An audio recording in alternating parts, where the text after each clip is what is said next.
A man loses his life and reports at the gates of heaven. He's welcomed by St. Peter, who asks him for his name and his date of birth. Once the man has given his name and date of birth, St. Peter opens his big book and looks at the man's file.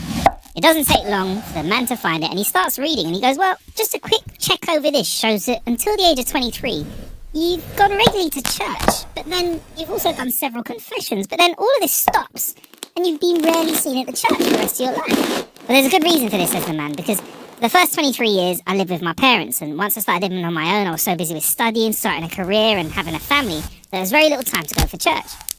Okay, said St. Peter.